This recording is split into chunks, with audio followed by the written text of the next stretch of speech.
Misal jumlah layer, jumlah pas itu sifatnya hanya referensi.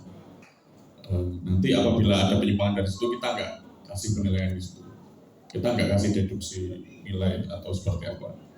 Sama halnya nanti di situ juga ada ampere, voltase, itu bukan bagian dari kriteria penilaian kami. Nanti apa-apa saja akan saya jelaskan di poin-poin berikutnya. Itu di poin pertama. Poin kedua, waktu pengerjaan. Waktu pengerjaan sebagaimana tertuang pada poin 1, 120 menit, 60 menit, 60 menit ya. Poin 1 sudah termasuk dalam waktu tes fungsi mesin, fit up dan finishing ya, termasuk welding juga di situ ya. Jadi nanti teknisnya adalah ketika awal mau mengerjakan job, peserta gelombang tersebut, sesi tersebut akan kita kumpulkan, kita kasih briefing masalah safety dan sebagainya, lalu kita segerakan untuk kita beri apa-apa untuk mulai. Dari situ waktu sudah berjalan. Jadi nanti peserta murid-murid jenengan mau nyoba alat dulu, mau familiarisasi dulu, walaupun nanti ada sesinya sendiri, mau familiarisasi lagi boleh, tapi sudah termasuk dalam waktu pengerjaan tadi ya, 120 menit, 60 menit, 60 menit. Terus nanti peserta dianggap selesai apabila benda kerja diserahkan oleh juri atau panitia pada area yang sudah ditentukan. Jadi selesai apa belumnya, nanti ada area tertentu untuk mengumpulkan. Ya, jadi karena nanti masih ada finishing dan sebagainya, peserta dianggap selesai bukan saat apinya mati ya, api busurnya mati, tapi setelah selesai finishing dan peserta membawa benda kerja ke area kerja, itu baru dianggap selesai. Nanti akan dicatat waktunya. Oke. Nah, gimana kalau pekerjaan belum selesai, pekerjaan sudah selesai kelasnya ya, masih finishing, tapi waktu sudah habis, ya sudah. Berarti peserta tersebut kehabisan waktu dan nggak ada penilaian di job tersebut. Ya. Misal saya kelas pipa, masih ada spatter dikit-dikit mau saya bersihkan, tiba-tiba wes tank, terus entek waktunya. Saya belum mengumpulkan ke area kerja, ya sudah, pipanya nggak dapat nilai. Seperti itu Pak ya. Jadi benar-benar peserta dikasih instruksi agar memperhatikan waktu, boleh nanti mungkin bawa timer sendiri atau seperti apa. Kita ada timer stopwatch center display itu nggak Pak? Ya bisa disiapkan, berarti mungkin belum ada. Ya nanti dibantu jurinya reminder ya, 1 jam lagi gitu ya, setengah jam lagi gitu. Seperti itu untuk masalah waktu. Nanti yang lebih spesifik lagi masalah pengerjaan ya, mungkin nanti bisa dilihat di jadwalnya nanti ditampilkan nggak Pak Randy? Jadwal belum ya? Ada slide-nya sendiri nggak? Masih bahas waktu ini.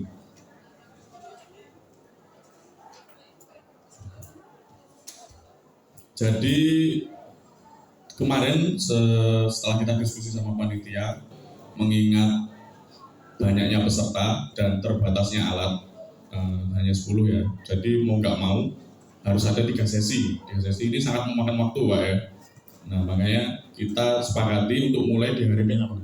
Hari Minggu itu kita selesaikan technical meeting dulu. Technical meeting kita selesaikan semua, terus ada nanti sesi familiarisasi alat juga. Ya, setengah hari seperti itu. Nah nanti hari Senin pagi kita langsung eksekusi, langsung lomba. Nah di situ yang mau saya sampaikan adalah di hari Selasanya bisa dilihat di situ ada jam 8 sampai jam 10 ya, sesi pertama 120 menit, job plat 2G dan 3F sesi 1. Yang dimaksud di situ adalah 2G dan 3F langsung jadi satu sesi. Jadi nanti waktu 60 menit dan 60 menit itu dijadikan satu, yaitu 2 jam. Nanti 2G dan 3F dikerjakan dalam satu waktu tersebut. Peserta boleh mengerjakan 3F dulu atau 2G dulu, dipersilakan. Jadi dalam satu sesi ya, untuk mengurangi jeda, mengurangi molor-molornya, dan kita bisa menghemat waktu, karena nanti juga menilai 22 tes PIS atau tes kupon ya, itu juga cukup effort dari juri, makanya kita juga minta waktu yang cukup longgar. Jadi bisa nanti hari Rabu kita tinggal seremonial aja, karena jadwalnya sampai hari Rabu ya. Seperti itu. Mungkin ada pertanyaan? Oh nanti dulu ya pertanyaannya. Balik lagi ke poin tadi Pak Reni. Di poin 3 kita ada tes fungsi mesin atau familiarisasi alat. Waktu untuk tes fungsi mesin sudah termasuk dalam waktu pengerjaan job. Material yang digunakan untuk tes fungsi mesin disediakan oleh masing-masing peserta. Ya, jadi waktu nanti familiarisasi alat, peserta harap menyediakan material sendiri untuk nyoba. Tidak disediakan oleh panitia, atau gitu. Seperti itu. Baik nanti yang sesi sendiri waktu di hari Minggu atau waktu sebelum memulai job, itu nanti diharapkan materialnya disediakan sendiri oleh peserta. Berikutnya di poin 4 ada proses pengelasan. Proses pengelasan telah diatur merinci pada job sheet terlampir. Penyimpangan penggunaan proses kelas berdampak pemberian nilai minimum pada job tersebut. Jadi setiap job sudah ada instruksi ya, harus pakai kelas apa. Misal di BIPA 6G kita ada GTAW plus SMAW. Jadi di situ nanti ada rootnya GTAW, cappingnya SMAW ya, filler sama capping. Nah kalau nanti peserta terbukti ngelas misalnya rootnya pakai SMAW, itu jelas melanggar instruksi dari job. Ya, itu jadi salah satu poin penilaian. Jadi ketika itu terjadi, nilai minimum diberikan pada peserta tersebut. Sama nanti di proses-proses lain seperti 2G atau 3F. Saya kira ini sudah cukup umum ya. Jadi harap diperhatikan sekuen-sekuen yang dipakai untuk masing-masing job. Nanti ada penjelasannya di sesi ketiga. Itu untuk proses pembahasan. Saatnya jam ke-6 dimulai. Di posisi pengelasan, posisi pengelasan yang sudah tertera dalam job sheet wajib diikuti. Apabila peserta terbukti menyimpang, maka peserta akan diberikan nilai minimum pada job tersebut. Kalau kita menilai jurulas ya, welder, posisi itu adalah salah satu tingkat kesulitan ya. Jadi harapannya kalau kita pada job sheet instruksinya 6G, ya dilas pada posisi 6G. 6G itu pitanya horizontal, ada sudut 45 derajat. Sambungannya posisinya melingkar vertikal. Kalau itu dirubah Pak, tingkat kesulitannya berbeda. Nah itu jadi nggak sama kan. Oleh karena itu penyimpangan pada posisi itu menyebabkan nilai minimum pada posisi pada job tersebut. Misal diinstruksikan kelas plat 2G, ternyata dilas datar 1G, itu jelas sudah melanggar aturan lomba ya. Jadi saya kira hukuman nilai minimum cukup fair. Seperti itu penjelasannya. Selanjutnya ada posisi benda kerja. Poin. Benda kerja tidak boleh di-tag pada meja kerja atau benda apapun yang terdapat di dalam bilik. Setelah peserta selesai setting benda kerja, peserta wajib memberi isyarat pada juri untuk dilakukan pengecekan kesesuaian posisi pengelasan. Yang dimaksud setting, fit up-nya serta settingnya di klaimnya. Jadi sudah mau ngelas intinya, sudah nggak noto-noto lagi, itu nanti wajib memberi isyarat pada juri. Oh ini saya mau ngelas, baru nanti juri, saya atau Pak Karim ngecek sudah benar belum fit up-nya, sudah benar belum posisinya ya. Kalau sudah benar, baru diberi syarat untuk mulai ya. Nah setelah dinyatakan sesuai, peserta dilarang merubah posisi benda kerja dengan alasan apapun. Kaitannya ada dengan poin sebelumnya Pak ya, posisi pengelasan. Karena yang kita nilai posisi pengelasan gitu. Posisi pengelasan itu salah satu variabel esensial pada saat kita uji welder ya. Jadi kalau itu berubah ya sudah nggak valid. Makanya itu kita nggak perkenankan peserta untuk merubah posisi tersebut dengan alasan apapun. Naik turunkan klaim atau muter benda kerja nggak boleh. Sekali ketahuan langsung nilai minimum. Nonton ya. Nilai minimum akan diberikan pada peserta yang merubah posisi benda kerja dengan alasan apapun. Contohnya benda kerja terjatuh. Jadi dipastikan nanti peserta diberi instruksi agar ngeklaimnya, nyekamnya kalau bisa ya sekuat mungkin, jangan sampai jatuh. Karena kalau sudah jatuh, kita kan nggak tahu jatuh itu disengaja apa enggak ya. Akhirnya ya sudah, biar fair kita kasih nilai minimum. Peserta diperbolehkan menggeser dengan meja kerja sesuai keperluan dengan syarat posisi benda tidak berubah. Yang dimaksud posisi benda di sini eh, rotasinya sama ketinggiannya ya. Kalau menggeser kan hanya orientasi saja, itu diperbolehkan. Karena kita juga nggak bisa ngawasi terus-terusan, makanya kita kasih kelonggaran untuk geser-geser jam kerja. Misal awalnya menjauhi tembok ya, terus kemarin pesertanya pengen sendapel yang tembok diputer, terus pesertanya sendapel karo ngelas boleh, asal klaimnya tidak naik turun, bendanya tidak rotasi. Seperti itu ya. Itu untuk poin 6. Berikutnya dari poin 7, tag welding. Tag welding atau las ikat untuk mencegah deformasi ya, atau untuk bantu setting. Kita kasih panjang total maksimum 45 mm dan hanya boleh menggunakan proses las sesuai proses pemasan root pass masing-masing job. Ya. Jadi misal kita ngetek pipa ya, pipa kan posisi pemasan root passnya minta GTAW ya, sudah berarti ngetek pipa harus pakai GTAW. Panjangnya maksimum total 45, jadi mau pakai 2 titik, 3 titik, 4 titik silakan, asal tidak lebih dari 45 totalnya. Ya. Itu ya. Terus berikutnya ada di start stop. Start stop, peserta diwajibkan berhenti dengan perkiraan di tengah benda kerja untuk mensimulasikan pengawasan start stop. Start stop itu pengawasan kita ngelas, terus berhenti, terus kita mau mulai lagi ya. Ya, kenapa kita ada aturan khusus ngelas start stop? Karena nanti kita juga ada job GMAW. GMAW ini bisa langsung full ya, nggak perlu ada start stop, beda dengan SMAW. Makanya kita harus ada instruksi khusus, aturan khusus tentang start stopnya. Diwajibkan berhenti dengan perkiraan di tengah benda kerja. Perkiraan di tengah benda kerja. Yang dinilai adalah bukan akurasinya ya, maksudnya bukan akurasinya pas neng tengah, oh biji napi enggak. Yang dinilai adalah nanti sambungannya, start stopnya bagus apa enggak. Jadi perkiraan saja. Makanya nanti ketika dia peserta berhenti, nanti juri diisyarat, nanti kita tandai posisi mappingnya. Jadi yang dinilai sekali lagi bukan pinter-pinteran ngepas nih start stop ini neng tengah benda kerja, tapi ketika las berhenti dan mulai ini harus ada fungsi yang bagus, tidak muncul cacat. Bukan posisinya di tengah atau di samping, seperti itu. Jadi perkiraan saja di tengah. Hal ini hanya berlaku pada root pass dan capping. Jadi filler nggak berlaku ya. Kita nggak nandai filler. Yang ditandai hanya ketika root pass, kita tandai tengahnya. Nanti filler mau start stopnya seperti apa, silakan. Nanti capping kita tandai lagi. Karena kita juga nggak ada penilaian di filler kan. Jadi mau ada start stop apa enggak, saya rasa nggak terlalu esensial di situ ya. Posisi start stop wajib ditandai oleh juri atau panitia. Aturan pada poin ini tidak berlaku pada job pipa. Kenapa? Karena job pipa sudah otomatis ada start stopnya karena pakai SMAW. Ya. Berikutnya di poin 9 ada poin tentang stiffener atau strong back. Ini berkenaan dengan alat bantu pencegahan deformasi.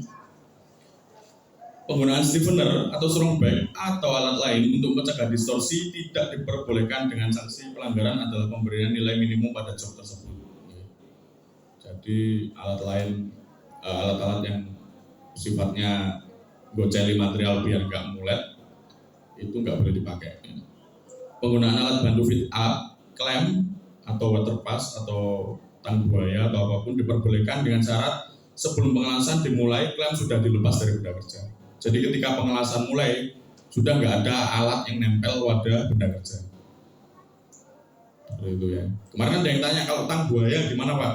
Tang buaya kan nggak ngefek ke distorsi, nggak boleh ya. Jadi harus benar-benar terbebas dari alat apapun. Sanksinya apa kalau ada? Kalau ini kita nggak kasih sanksi, cuma kita suruh lepas saja. Karena kan kelihatan. Ya.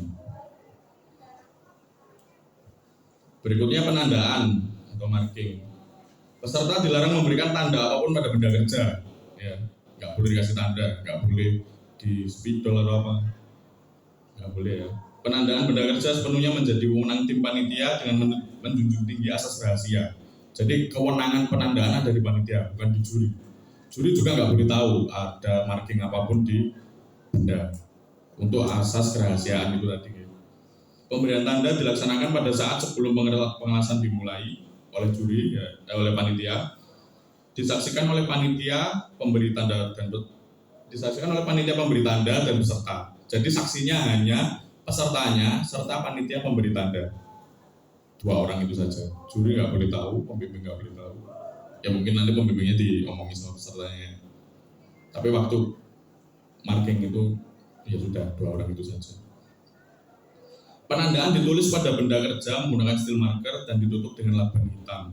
Lakban tersebut hanya akan dibuka pada saat juri akan menilai benda kerja. Jadi nanti lakban itu dibuka ketika penilaian itu sudah selesai. Jadi juri nggak akan tahu dia menilai benda kerja milik sekolah mana, nggak tahu. Jadi kita mau menjunjung tinggi asas fairness di sini ya. Karena ini demi kenyamanan juri juga, karena lomba welding ini antusiasmenya cukup tinggi, jadi kita nggak mau ada tuduhan-tuduhan apapun. Oleh karena itu kita menjunjung tinggi asas kerahasiaan. Biar fair. Okay. Yang ke-11 finishing. Peserta diizinkan menggunakan wire brush baik manual ataupun power tool. Manual yang digosok biasa Bang ya. Kalau power tool biasanya brush cup itu yang pakai alat gerenda itu ya. Dan pahat chisel untuk membersihkan area permukaan. Penggunaan gerenda untuk finishing ya, kecuali untuk menggerenda start stop mengakibatkan pemberian nilai minimum untuk peserta. Jadi hasil finishing baik di root atau di capnya ya itu nggak boleh digerenda sama sekali Pak. Bolehnya menggerenda pada saat start stop saja. Yang dimaksud menggerenda start stop adalah pada saat mau ngelas lagi ya, bukan nanti setelah selesai ngelas start stopnya digerenda, itu juga nggak boleh. Oke, jadi ada bekas gerenda di sambungan las itu nanti ada konsekuensinya. Gitu ya.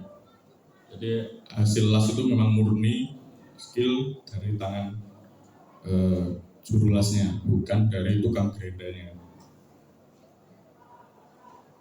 Itu finishing. Berikutnya penilaian. Form penilaian telah hampir. Penjelasan lengkap tentang penilaian akan disampaikan pada saat technical meeting yang hari ini. Berikutnya 13, area of interest. Berlaku untuk job selain pipa ya ini. Area of interest adalah lokasi di mana penilaian dilaksanakan. Lokasi di luar area of interest tidak masuk dalam penilaian. Area of interest didefinisikan dengan panjang lasan dikurangi 25 mm dari kedua ujung benda kerja. Jadi nanti benda kerjanya ini panjangnya 300 mm. Ya, ujung kanan kiri 1 in 25 mili itu tidak dinilai karena start stop awal sama berhentinya las itu memang paling rawan muncul cacat, kita maklumi itu. Bahkan di industri juga seperti itu. Nah, di industri itu kalau kita ngelas pasti ada overflow-nya, ada sisanya untuk start stopnya pengelasan. Jadi memang nggak boleh di benda kerja. Jadi itu 25 mili kanan kiri nggak dinilai. Di situ ada pengecualian untuk penilaian arc crater ya. Arc crater ini ketika pengelasan berhenti ya, pengelasan berhenti ini biasanya kawahnya ini bisa kurang, bisa muncul underfill, bisa retak, bisa apa. Kalau teknik stopnya ini nggak bagus ketika dia matikan api las itu ya. Nah, arc crater ini tetap dilakukan di ujung sambungan las, di luar area of interest. Jadi hanya untuk 1 poin penilaian itu saja. Itu untuk area of interest. Berikutnya alat ukur. Alat ukur yang digunakan oleh juri untuk melakukan pengukuran benda kerja adalah alat ukur yang disepakati pada saat pelaksanaan technical meeting sebelum pelaksanaan lomba. Jadi technical meeting kedua nanti ada agenda penentuan alat ukur. Kenapa alat ukur harus ditentukan? Karena beda alat ukur hasilnya bisa beda Pak. Beda 1 mili 2 mili bisa berdampak pada penilaian. Kita menyadari itu. Makanya besok saya dan Pak Karim sudah sepakat alat ukur ini harus disepakati lebih dahulu. Peserta harus tahu alat ukur yang dipakai. Nanti apapun yang muncul pada benda kerja ya diukur dengan alat ukur yang sudah disepakati di awal itu. Jadi nggak ada ceritanya nanti benda kerja A diukur pakai welding gauge yang negara segi ya, yang satunya diukur pakai welding gauge yang AWS. Hasilnya bisa beda karena nanti ambil datumnya kan beda gitu. Itu nanti penilaiannya beda. Itu nanti pada saat technical meeting kedua kita sepakati alat-alat ukur. Kita sudah berkoordinasi dengan panitia untuk dibantu menyediakan alat-alat ukur yang kiranya bisa memudahkan nanti pada saat penilaian. Nanti kita tunjukkan pada saat technical meeting kedua. Berikutnya dress code seperti yang disampaikan oleh Pak Pri tadi, ya. Seluruh peserta wajib menggunakan dress code yang diberikan oleh panitia. Misalnya seragam militer. Infonya tadi kemarin ada juga nanti baju sponsor juga, Pak. Mungkin tadi lupa disampaikan. Ya. Jadi tujuannya adalah biar seluruh peserta ini uniform. Nggak ada maksudnya penandaan khusus kalau menunjukkan ini peserta dari sekolah mana. Karena bisa mengurangi tadi ya tingkat kepercayaan kita terhadap penilaian nanti, menurunkan objektivitas. Jadi peserta dilarang menggunakan atribut apapun yang menunjukkan asal sekolah peserta tersebut. Harapannya nanti seluruh peserta pakai apron atau sleeve ini yang satu tipe, ya, yang satu tipe. Jadi nggak variatif. Nanti sekolah ini pakai apron, sekolah yang lainnya pakai jaket, sekolah yang lainnya nggak pakai apa-apa gitu ya. Harapannya nggak seperti itu. Cuman kemarin kita koordinasi dengan panitia karena memang apron dan teman-temannya itu dibawa oleh peserta sendiri, gitu. Akhirnya kita nggak bisa kontrol itu. Akhirnya ya nanti asal tidak ada atribut dari sekolahan kita perbolehkan untuk pakai. Misal melanggar gimana, Pak? Ya sudah, kita suruh ganti dulu. Dia kehilangan waktu 5-10 menit. Nggak ada sanksi yang terlalu keras. Ya, bukan berarti ya bisa dilanggar loh ya. 16. Persyaratan keselamatan kerja. Seluruh peserta wajib mengikuti tata cara standar kesehatan dan keselamatan kerja bidang pengawasan dengan menggunakan alat pelindung diri APD. Dengan sekurang-kurangnya meliputi helm las, kacamata gerenda, apron lengkap, sarung tangan las, sepatu safety, dan masker atau respirator. Sudah cukup umum gitu. Saya itu yang terakhir di 17 di slide nggak ada, tapi di juknis ada, itu ada bobot penilaian. Jadi ada 3 job dibagi menjadi 2 kelompok. Yang satu pengawasan pipa 6G, waktunya 120 menit, bobotnya 50%. Yang kedua pengawasan plat, ada 2G dan 3F, bobotnya waktunya sama 120 menit, masing-masing 2G 30%, 3F 20%. Seperti itu ya untuk masalah aturan. Mungkin sebelum saya masuk ke penilaian bisa dibuka tanya jawab dulu aja, nggak apa-apa kayaknya, sebelum nanti kelupaan mungkin. Monggo yang mau bertanya tentang peraturan. Gitu, Pak. Tanyakan untuk masalah waktu yang jadi satu antara kelas dan BKM. Itu kan di awal kan ada 60 waktunya. Betul. Tapi dijadikan satu. Seumpama pada waktu pengelasan yang satu selesainya 50 menit, yang satunya 70. Apakah itu juga berpengaruh apa? Karena di waktu pelaksanaan itu hanya 120. Itu yang pertama. Yang kedua, ini tadi masalah apabila tidak selesai pada waktu mungkin tinggal finishing atau pembersihan, ternyata waktunya tidak selesai. Apakah proses yang awalnya tidak dinilai? Apakah nanti semuanya jadi nilainya 0? Dan juga untuk apron tadi kan mungkin ada yang pakai jaket dan sebagainya, apa boleh? Terima kasih.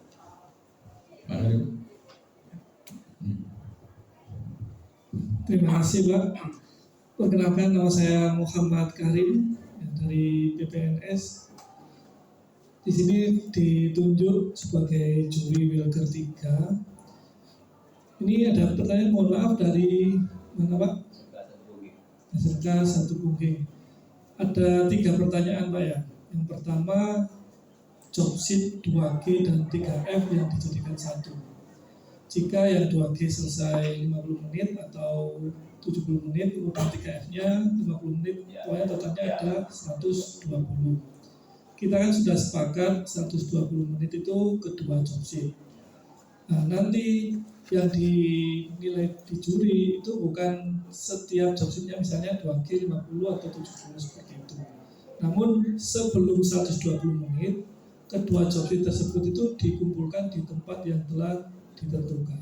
Jadi seperti itu Pak. Jadi entah itu yang 2G atau 3F selesai lebih kurang dari 60 menit, kalau mau dikumpulkan langsung yang penting kalau di total itu kurang dari 120 menit. Nah, jadi kalau lebih dari 120 menit, nanti kan kita sudah sesuai kesepakatan itu, tidak ada penilaian. Kemudian untuk pertanyaan pertama apa sudah terjawab Pak? Ya. Oke. Untuk yang kedua, jika tidak selesai, jika tidak selesai kan tadi kita sepakat tidak selesai itu bukan berarti jobsitnya itu belum selesai dikerjakan, tapi belum dikumpulkan. Meskipun dia atau peserta itu selesai, namun belum dikumpulkan pada lokasi yang telah ditentukan, itu kan belum, kita sudah sepakat berarti itu belum selesai. Sehingga kalau sudah selesai tapi belum dikumpulkan, itu kita tidak akan melakukan penilaian atau diberikan nilai minimum. Namun kan nanti ada timer, peserta pasti insya Allah bisa membagi waktu. Nah kalau memang sudah mendekati 60 menit atau 120 menit, tapi dia itu masih kurang, nah itu berarti silakan dikumpulkan saja. Nanti ada penilaian bagian yang sudah selesai. Misal capping belum selesai, berarti ya cappingnya tidak ada penilaian seperti itu. Tapi kan di sana ada poin yang perlu dinilai yaitu bagian root. Jadi kita masih memberikan toleransi seperti itu. Jika waktu yang mereka mengumpulkan di waktu yang telah ditentukan. Begitu Pak. Untuk pertanyaan yang kedua. Untuk ketiga yaitu tentang jaket atau apron. Kalau seperti itu kan kita sepakat, yang penting tidak ada identitasnya, mau menggunakan jaket atau apron atau hanya apron dada sama sarung tangan dan lengannya itu diperbolehkan ya. Namun perlu diingat tadi kalau ada sedikit saja bahwa ini ada SNK A, B atau C, nah kita mohon maaf kita harus mengeluarkan peserta dulu untuk ganti sampai benar-benar sesuai kesepakatan. Ya, kalau seragam dalam mungkin kita bisa sepakati hari pertama mungkin bisa dari kaos dari sponsor. Mungkin hari yang kedua kaos bebas namun tidak menunjukkan identitas dari sekolah atau instansi mana. Jadi diharapkan ya kaos polo atau yang bebas, pokoknya senyamannya dari peserta tersebut. Kita tidak membatasi tapi tidak memperbolehkan ada identitas. Seperti itu Pak. Ada lagi Bapak-Bapak mungkin tanggapan dari pertanyaan tadi? Ya karena memang sistem penilaian kita kan nanti itu memang kita berbuat semaksimal mungkin biar jujur dan adil ya. Ya karena apa? Karena di sini kan kita di dunia pendidikan, nah bagaimana mendidik anak itu bukan hanya dari segi prestasi skillnya, prestasi dari seperti lomba seperti itu, tapi dari sportivitas, integritas, kemudian dari semangatnya itu. Jadi seperti itu Pak. Oke, ada lagi Bapak-Bapak mungkin? Ya Bu silakan. Terima kasih. Untuk persyaratan keamanan yang disampaikan di sini ini saya baca ini masih mengacu ke operator atau vendor saja. Untuk keselamatan persyaratan keamanan ke alatnya ini masih belum. Apakah nanti dilanjutkan atau mungkin saran saya untuk mesin benda mungkin lebih baik pakai window. Kalau mungkin apakah diizinkan kalau misalnya tidak pakai window?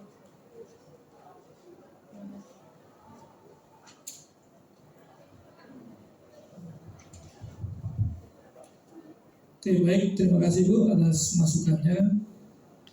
Untuk persyaratan keamanan ini kan memang kita sudah membahas untuk keamanan dari peserta ya, pakaian yang tubuh peserta. Nah memang gerinda ini saya rasa memang kita wajibkan saja pakai cover. Ya, jadi ini juga tidak membahayakan diri sendiri tapi juga peserta yang lainnya. Jadi seperti itu. Jadi tambahan dari ibunya tadi itu kita masukkan dalam persyaratan. Jadi sebelum nanti ujian atau lomba, tolong dipastikan peralatan gerindanya itu ada covernya. Cover kan nanti kalau memang susah untuk dibuat kan bisa diputar-putar itu bisa disesuaikan. Jadi saya rasa itu memang perlu ditambahkan. Terima kasih. Jika tidak menggunakan cover, nah berarti kan kita tidak memperbolehkan menggunakan peralatan tersebut. Entah itu mau pinjam atau seperti apa, silakan. Yang penting nanti saat lomba itu harus menggunakan gerinda yang ada pelindungnya atau covernya. Saya rasa kalau pinjam, kan kita ATM sekarang tanggal 19, pelaksanaan tanggal 6. Dan saya rasa biaya untuk cover kan juga tidak terlalu mahal kan, jadi insya Allah semuanya bisa mempersiapkan. Kan di sini juga misalnya peralatan yang dibawa, keselamatan itu kan juga nanti bisa menunjukkan dari tingkat persiapan dari masing-masing SMK. Pastinya kesempatan lomba ini kan juga termasuk ajang promosi ya Pak ya. Meskipun kita juga membatasi saat lomba memakai identitas, namun dari segi peralatan tersebut pastinya dari SMK-SMK lain itu saling memandang. Oh ternyata perlu improvisasi dari SMK saya harus seperti ini. Nah, jadi saling memberikan contoh. Jadi tidak hanya lomba dari weldingnya saja, tapi semua habit atau kebiasaan nanti di bengkel seperti itu. Jadi minta tolong nanti kalau memang saat ini di peralatan gerindanya atau hand grindingnya itu belum ada covernya, dipersiapkan. Kalau nanti memang saat lomba itu belum ada, ya kita tidak memperkenankan menggunakan peralatan tersebut. Nah, nanti silakan bisa minjam atau seperti apa. Baik, terima kasih. Ya Pak. Terima kasih Pak waktunya.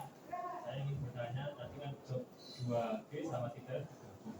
Nah itu untuk table-nya itu misalkan 2G di table dulu, terus 3F di table sekalian, itu nanti apa diperbolehkan? Jadi semua benda itu digabung nanti tinggal mengawas saja. Kalau seperti itu tidak mempersalahkan. Namun kalau misalnya 3F kan kita menggunakan SMAW ya, 2G menggunakan GMAW. Kalau mau table 2-nya itu saya rasa malah nanti mengurangi waktu Pak. Kalau menurut Pak Juri, tapi nanti terserah dari strategi masing-masing pembimbing. Karena kan kalau 2 nanti kan pasti kita harus setting ganti peralatan. Karena sesuai kesepakatan tag weld, proses yang digunakan tag weld itu harus sesuai dengan proses las yang digunakan saat mengelas. Ya, jadi nanti kan kita pasti dari juri sama tahu mana yang menggunakan GMAW, GTAW dan SMAW. Jadi kalau mau tag weld dua-duanya silakan. Namun sebelum mengelas ditunjukkan atau setelah tag weld itu ditunjukkan ke juri untuk mengetahui ukurannya. Jadi kalau 2G kan nanti ada penetrasi atau penembusan. Jangan-jangan nanti tag weldnya itu bukan hanya 45 mili, namun 250 mili ya. Jadi seperti itu. Jadi kalau mau langsung dua job sheet di tag weld silakan, atau satu-satu juga silakan. Namun perlu diingat sesuai kesepakatan harus sesuai dengan proses las yang digunakan. Baik. Jadi di sini kan kita juga belajar bahwa memang di dunia industri itu kan nggak hanya tentang ngelas yang penting nempel udah. Namun nanti itu ada namanya welding prosedur, adanya welding map. Nah, seperti itu salah satu belajarnya yang mulai di sini juga. Baik, mungkin ada lagi Bapak Ibu. Insya Allah Bapak Ibu sudah paham ya, karena tiap tahun mungkin sudah mendampingi dan syarat-syarat tidak terlalu banyak berubah. Pak Juri, Ya. tim teknis bertanya sambil memperjelas. Di 3F dan 2G kan ada 2 job. Semisal kita 3F dulu gitu ya, 3F selesai, ternyata 2G-nya nggak selesai, itu yang dinilai yang mana? Apa dua-duanya nggak dinilai atau yang selesai dinilai gitu? Kan ngumpulkan kan ya gitu. Baik, 2G dan 3F dikumpulkan secara bersamaan dengan waktu maksimal 120 menit. Kita sepakati saja, kalau salah satu job sheet sudah selesai di last full, ya pasti salah satu job sheet pasti ada yang sudah selesai. Nah mungkin dua job sheet itu tidak selesai, saya rasa dengan waktu 120 menit. Satu job sheet selesai, itu boleh langsung dikumpulkan. Ya, Pak ya. Jadi satu job sheet selesai boleh langsung dikumpulkan, atau 2 job sheet selesai boleh langsung dikumpulkan. Tadi kan kesepakatannya job sheet yang dinilai adalah job sheet yang dikumpulkan di meja yang telah ditentukan. Jadi karena dia keasikan untuk mengelas selanjutnya, kemudian job sheet yang satu selesai belum dikumpulkan, ternyata dia sudah melebihi 120 menit. Dua job sheet yang belum dikumpulkan di tempat yang telah ditentukan. Jadi nanti dua-duanya tidak dinilai. Kalau satu job sheet selesai langsung dikumpulkan, kemudian yang job sheet kedua itu belum selesai, berarti ya kita menilai hanya satu job sheet yang telah dikumpulkan. Seperti itu Pak. Jadi biar adil ya, karena kita sesuai kesepakatan yang dinilai selesai adalah yang sudah dikumpulkan. Saya rasa kan juga nanti meja yang di tempat untuk mengumpulkan juga enggak jauh-jauh ya, masa sampai 100 meter kan Pak. PPKM juga sudah ada itu ya, tinggi Pak, jadi boleh jaga jarak. Baik, seperti itu.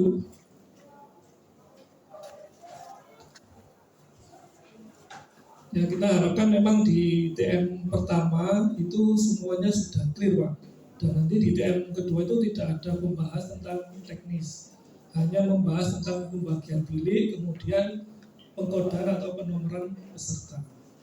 Jadi di sana kan mungkin nanti bisa banyak waktu longgar untuk mempersiapkan, besoknya bisa istirahat baik pendamping maupun pesertanya. Baik, ada lagi Bapak Ibu yang perlu didiskusikan ya? Ini di BPS yang mengenai gear elektroda 18 itu kan ada yang 2,6 sama 3,2 itu peserta boleh menggunakan sesuai istilahnya yang digunakan atau nanti ditentukan pada elektroda sekian misalkan. Baik, mohon maaf, ini kan kita masih belum masuk ke job sheet ataupun BPS atau pemilihan. Jadi nanti mungkin ada penjelasan dulu dari Pak Diki. Setelah itu kita diskusi hal tersebut. Kita kesepakatan sampai persyaratan keamanan dan bahan ini Pak. Ya silakan Pak. Untuk helm las Pak, ini ada manual atau otomatis? Ini boleh pakai dua-duanya atau disepakati salah satu? Kalau helm plus itu kita serahkan Pak, jadi ke peserta bebas. Kalau memang dia itu nyaman pakai otomatis ya silakan, kalau pakai manual juga silakan. Kita tidak membatasi Pak Diki ya, maupun dia pakai apa, maupun otomatis maupun manual. Karena saya rasa skill welder itu memang salah satu faktornya adalah kenyamanan dari kaca, kejelasan. Namun faktor lain itu juga masih banyak. Kalau seperti itu mau pakai otomatis atau manual silakan. Kita tidak membatasi. Otomatis pun kalau dia juga tidak bisa men-setting dengan baik kacanya, karena kan nanti faktornya kan ada ampere atau arus. Semakin besar kan cahaya semakin besar. Nah, itu juga bisa menjadi bumerang. Ternyata nanti cahayanya itu berbeda dengan yang biasanya digunakan di sekolah. Nah itu kan juga termasuk skill. Jadi kita bebaskan seperti itu. Mungkin bapak-bapak mau menanggapi juga silakan. Tapi di sini saya kalau kami dari tim juri itu helm itu mau otomatis, manual itu bebas Pak. Karena di industri pun tidak ada memang yang manual otomatis. Itu ada juga selera dari welder tersebut. Ini Bapak tadi mau tanya Pak? Ya, masalah kerja ini. Jadi anak itu misalkan kurang 4 jam, kurang 20 menit diberitahu supaya karena itu kalau mas kan asik mas. Oke. Loh, aku ini kurang titik. Nah, terus diberitahu kurang 10 menit, kurang 4 jam. Karena sudah siap-siap itu sudah tahu. Ada pemberitahuan berlalu rasanya gitu. Jadi selain timer yang disediakan, nanti kiranya kalau kurang 30 menit kita beritahu, kemudian terakhir itu kurang 15 menit Pak. Itu kita beritahu, atau nanti yang penting ada pemberitahuan minimal 2 kali itu Pak, dikurang 30 menit dan dikurang 15 menit. Nanti kalau juri mau memberitahukan kurang 5 menit atau 10 menit, ya diperbolehkan. Yang penting kita kewajibannya mengingatkan di waktu yang kurang 30 menit dan 15 menit seperti itu. Jadi nanti kita juga alarm kurang 15 menit, kurang 30 menit akan kita beritahu. Ya memang kalau sudah kelas fokus itu kadang waktu itu memang bisa terabaikan, jadi terabaikan. Grogi. Ya. Seperti itu.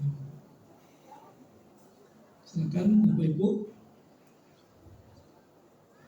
Ya memang sesama praktisi pengelasan kan harus saling mengisi nanti biar pengelasan Indonesia ini tetap jaya. Kalau ada pertanyaan mungkin Pak Diki langsung ke penilaian dan judging. Baik, terima kasih banyak sekali masukan-masukan yang cukup membantu kami ya. Saya ucapkan banyak apresiasi. Berikutnya kita langsung ke bagian 2 ya. Bagian 2 tentang penjelasan sistem penilaian. Oke.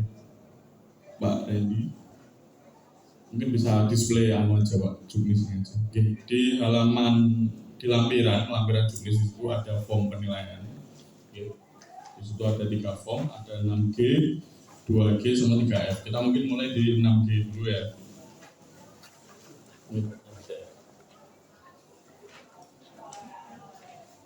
Oke, di form penilaian di atas paling standar ada biodata welder ya, namanya siapa, nomor peserta yang berapa, delegasi dari SMK mana ya, itu nanti diisi juga. Nah, ini nanti saya infokan pengisiannya ini di akhir Pak ya.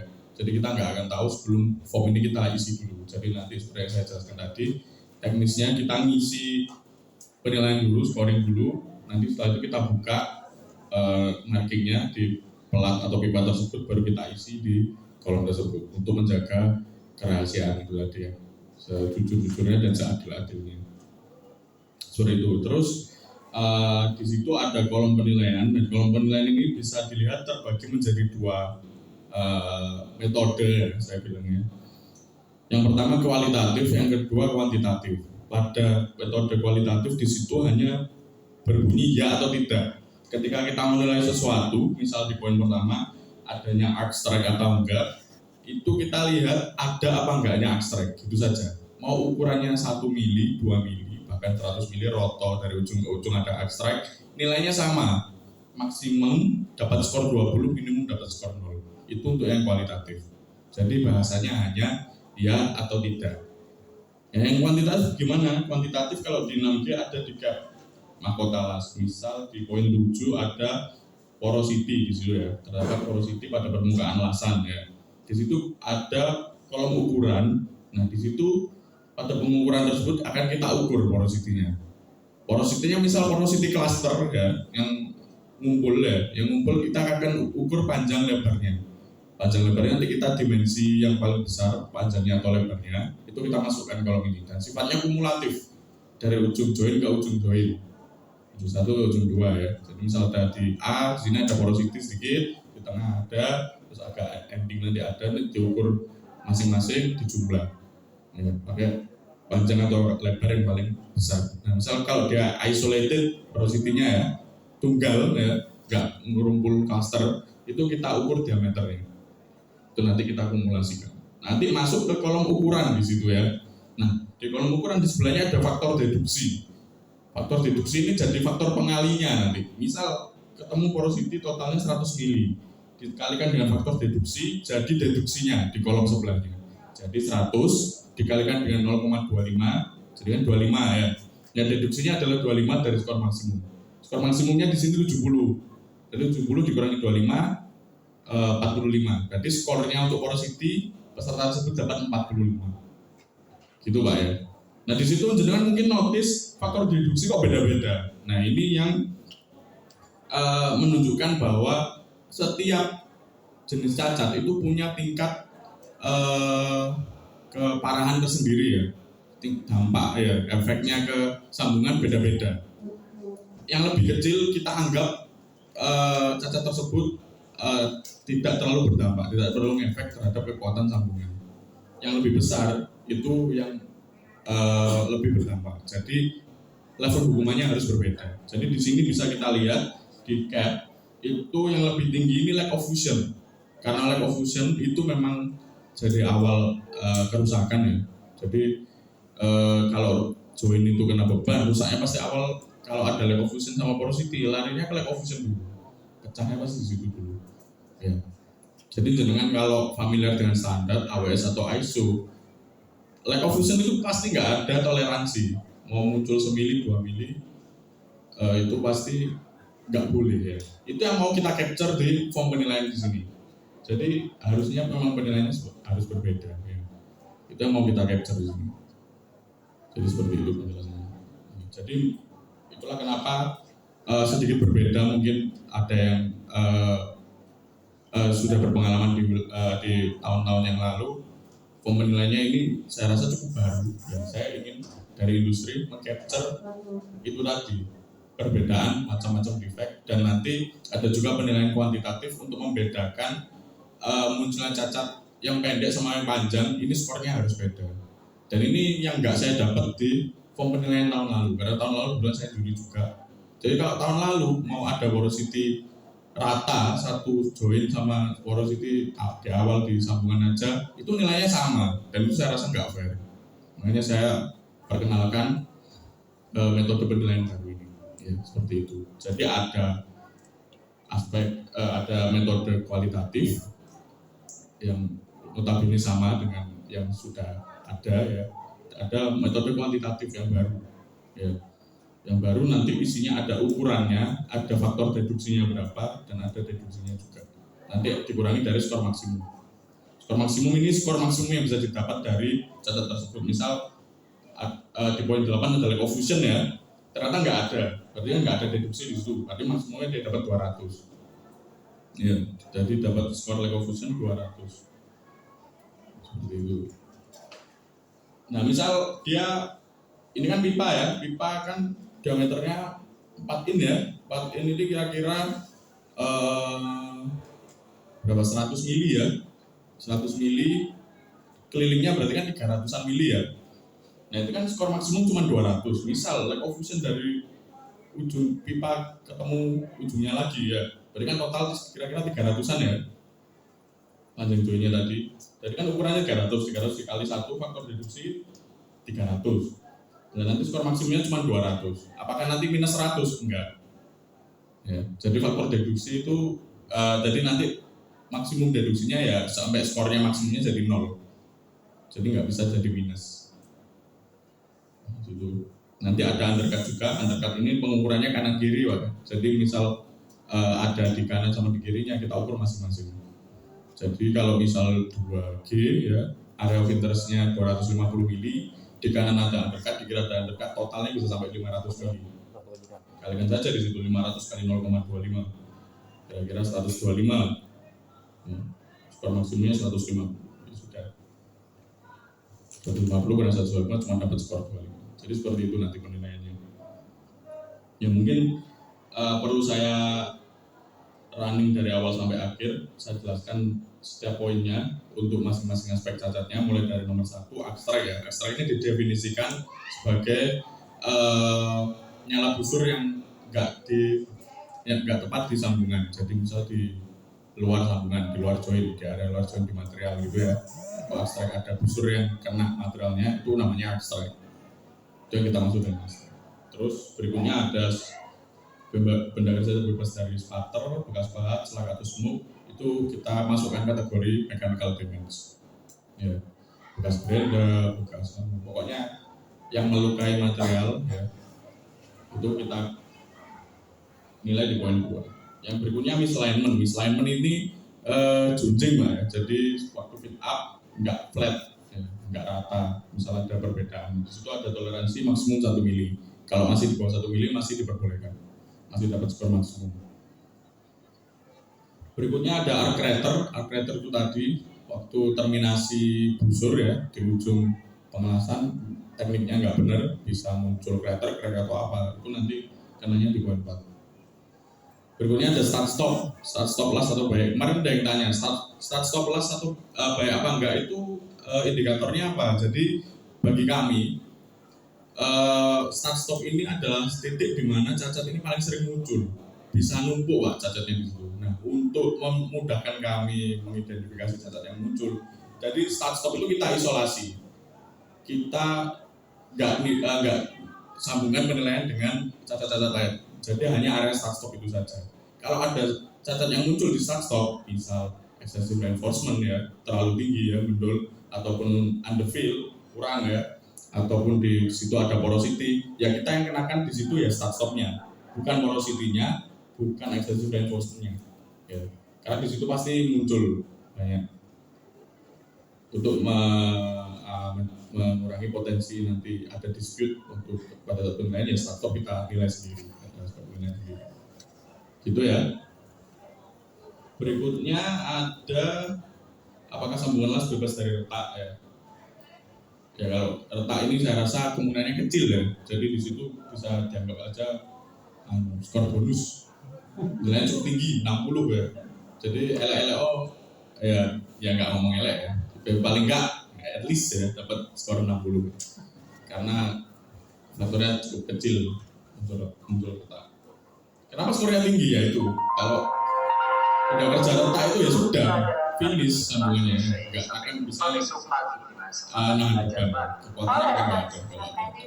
Itu yang mau kita capture ya di komponen. Berikutnya ada porosity. Ya. Porosity biasa ya, gelembung gas yang terjebak ya. Nanti ada 2 macam biasanya, kalau nggak cluster ya, ngumpul. Kalau nggak gitu, isolated ya, tunggal tuh, misal dari. Berikutnya ada lack of fusion. Lack of fusion ini didefinisikan ketika kita ngelas ujung bevel ini nggak cair. Jadi kita ngelas mungkin ngayunya nanggung ya, nggak sampai ujung bevelnya kanan atau kiri. Jadi bevelnya ini nggak cair. Itu kenanya lack of fusion. Jadi bukan underfill, bukan undercut. Gitu ya. Jadi nanti peserta kalau ngelas kurang ngisi di kanan kirinya sampai ujung sampai bevelnya ini masih utuh, itu kita anggap karena lack of fusion. Kalau undercut ini keroak ya, karena waktu ngayunnya cukup keluar dari bevelnya cair, tapi karena mungkin ampernya ketinggian atau ngayunnya terlalu cepat, ada semacam keroakan di situ ya. Nah itu ketika di center kelihatan undercut, itu kenanya undercut ya. Jadi kalau bevelnya cair, kenanya undercut bukan lack of fusion. Terus berikutnya, apakah ukuran reinforcement lebih toleransi? Oh bentar, undercut dulu. Undercut di mana-mana biasanya ada toleransinya Pak, sampai 1/2 mili. Saya rasa toleransi ini cukup menyusahkan ya dari sudut pandang juri, karena kita nggak bisa ukur 1/2 mili. Jadi untuk undercut yang 1/2 mili ini biasanya diperbolehkan. Besok undercut kedalaman berapapun kita kena undercut, tapi porsinya beda ya tergantung panjangnya. Ya, jadi bukan kualitatif tapi kuantitatif. Jadi mau undercut sedikit atau undercut dalam nilainya sama, nanti dikalikan dengan faktor deduksi. Gitu ya.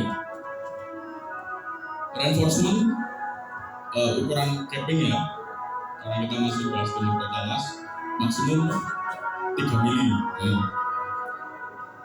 Minimumnya berapa ya? 0. Di bawah 0 nanti kenanya underfill, di atas 3 mili kenanya excessive reinforcement. Gitu ya. 11 overlap. Overlap ini didefinisikan sebagai cairan las yang keluar dari jalur ya. Jadi masih terlalu ombo ketika ngayun ya. Atau nanti ketika sambungan pilet ada semacam rongga di bawah kakinya, di toe-nya itu ya. itu kita kenakan overlap tentunya. Terus underfill tadi ketika capping itu nggak rata dengan plat tapi cenderung dekok, itu nanti kenanya underfill. Jadi kalau ketinggian cap kita ukur di bawah 0 mili, ya, berapapun itu nanti kita ukur panjangnya, kita akan ada deduksi. Berikutnya kita geser ke root akan kelas ya. Ada yang pertama di poin 13 ada incomplete penetration. Incomplete penetration ini didefinisikan sebagai tidak tembus ya. Tidak tembus ini berarti bevelnya seutuh kanan kiri, garisnya bisa dilihat kanan kiri. Kalau salah satu aja, kanannya aja atau kirinya aja, itu kenanya lack of fusion, lack of fusion di poin 18. Gitu ya. Nah ini kalau di root kenapa penilaiannya kualitatif Pak, tapi kalau di cap kuantitatif. Karena ini pipa, kita pasti kesulitan mengukur panjang cacat di dalam diameter pipa, di inside diameternya. Karena itu kita itu nggak akan praktikal, kita nilai ke kualitatif juga. Itulah ya. Berikutnya, apakah terbebas dari shrinkage groove? Shrinkage groove ini yang dimaksud ketika tembusan, ya tembusan ini sebenarnya dia tembus di bagian tengahnya, tapi di bagian samping-sampingnya itu ada semacam kayak underfill ya, semacam suckback gitu yang balik. Tapi yang tengahnya tembus ya, jadi bentuk semacam stalaktit gitu ya, atau stalagmit ya bagian atasnya gua itu, ya itulah. Jadi kanan kirinya nggak bisa penetrasi penuh kayak tengahnya. Selanjutnya ada excess penetration. Excess penetration ini besarnya tembusan ketika jenengan ngelas root ya. Besarnya tembusan ini ada toleransi 2 mili. Nah, kalau masih mengukur tinggi penetrasi aja kita masih bisa masukkan weighting gauge. Tapi kalau sudah mengukur panjangnya berapa itu kita kesulitan. Makanya kita nilai dengan kualitatif. Berikutnya ada root concavity. Root concavity yang dimaksud tembusannya bevelnya cair kanan kiri, tapi dia ada suckback balik ya. Jadi bentuknya itu dia cekung ya, atau cekung tergantung persepsi jenengannya. Pokoknya dia masuk ke dalam lagi, tembusannya nggak keluar, tingginya di bawah rata dengan pipanya ya. Jadi balik gitu ya. Ketika diukur lebih dari 0 mili ya masuknya. Nah itu kenanya root concavity. Porosity sama seperti tadi penjelasannya, gelembung gas yang terperangkap, ada cluster atau isolated.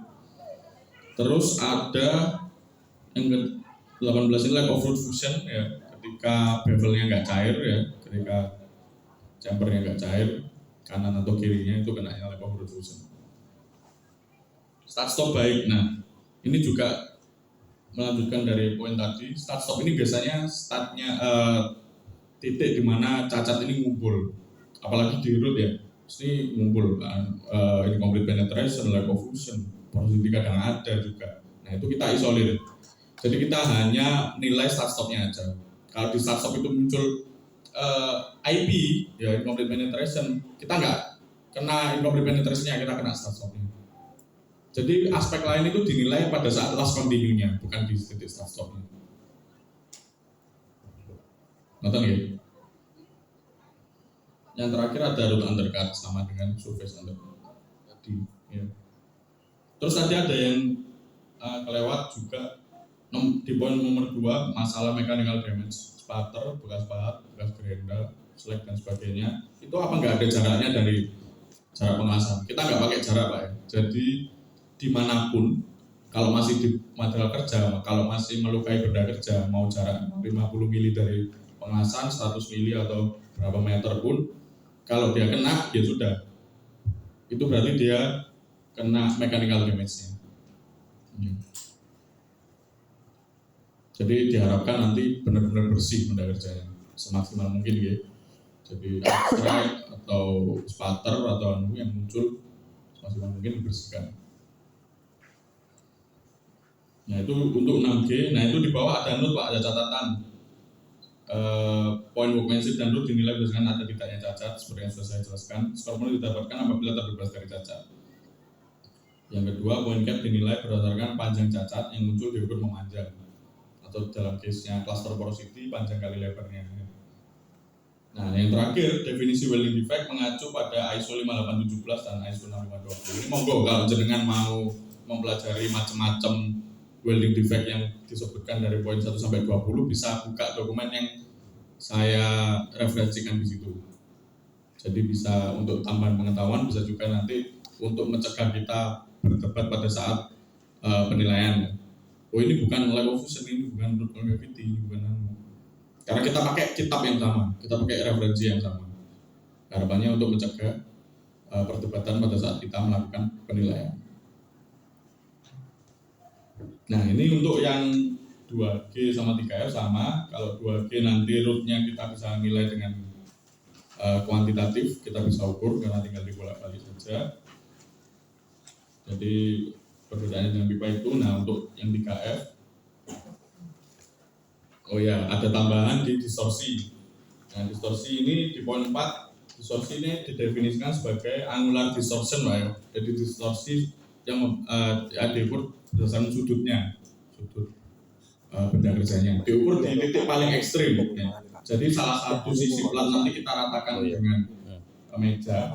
Nanti kita minta sim atau ganjel dari panitia ya, 2 atau 3 mili sesuai rootnya. Nanti yang kiri atau yang kanan kita ratakan. Yang plat satunya kita kasih angle finder. Angle finder itu bisa mengukur sudut yang muncul. Nah, itu kalau di atas 5 derajat itu kan berarti kena di poin distorsinya ya. Jadi di pengukuran paling ekstrim ya. Sama dengan misalignment. Misalignment ini juga kita ukur di pengukuran paling ekstrim. Biasa di ujungnya gitu ya. Jadi di awal bagus, makin ujung dia misalignment-nya kelihatan gitu. Nah, nanti kita mengukurnya di ujung. Ya. Jadi di pengukuran paling ekstrim. Itu untuk poin distorsi. Saya rasa yang lain isinya sama ya.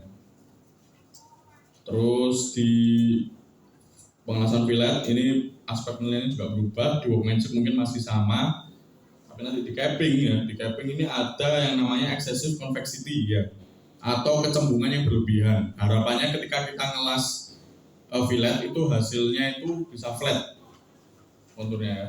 Bisa seperti segitiga sama sisi itu ya, yang tengah bisa flat, nggak cembung. Nah, kecembungan ini nanti kita ukur. Kalau ada yang cembung ya, berarti dia kena excessive convexity-nya. Yaitu ada toleransi berapa? 2 mili. Ukurnya gimana? Kalau di job ada nanti ukuran pengelasannya diminta 10 mili ya kakinya. Jadi otomatis ukuran leher las yang kita ukur convexity-nya itu kurang lebih setengah akar 2-nya atau 0,707 dari kakinya, ya sekitar 7 mili. Jadi kita pakai patokan 7 mili. Kalau lebih dari 7 plus toleransinya 2 mili, berarti 9 mili kan. Kalau lebih dari 9 mili berarti dia kena excessive convexity, berarti terlalu cembung. Nah, itu ya. Terus ada lagi insufficient leg length sama excessive leg length ya, didefinisikan sebagai ukuran kaki las ya. Kalau insufficient ini berarti tidak sesuai desainnya saya ulang lagi nanti dijelaskan di job, ada 10 mili Pak ya. Kalau insufficient berarti kurang dari 10 mili, nggak ada toleransi. Nah, itu nanti kena diukur insufficient berapa. Kalau eksesif berarti melebihi 10 mili, tapi masih ada toleransinya 2. Berarti nanti peserta ya mohon diberi instruksi untuk kaki las ada di range antara 10 sampai 12 mili. Kurang dari 10 kena insufficient, lebih dari 12 kena eksesif. Gitu ya. Untuk masalah leg length. Itu saya rasa cukup 2G, 6G, 3F. Untuk porsi penilaian ya. Porsi penilaian ini ada di resume di kolom paling akhir di formnya 3F. Di situ ada skor totalnya ya. Kalau pipa itu 1200, kalau plat itu 720, kalau fillet 480. Masing-masing sudah mewakili proporsinya ya. Kalau 1200 itu sudah 50%. Jadi nanti tidak ada pengalian Bapak-bapak ya. Jadi skornya itu nanti ribuan. Ya, maksimum total skor 2400 ya. Dengan proporsi pipa 1200, berarti kan 50% dari 2400 ya. Jadi nanti bisa mungkin dari SMK Ugin ya, SMK Ugin dapat skor 1900 gitu ya. Jadi bukan 80, 60 ya nanti skor 1900 ya. Nah, nanti scoringnya berdasarkan itu, rankingnya berdasarkan scoring itu. Itu untuk penilaian, saya rasa semuanya sudah saya jelaskan. Mungkin ada yang mau ditanyakan, monggo.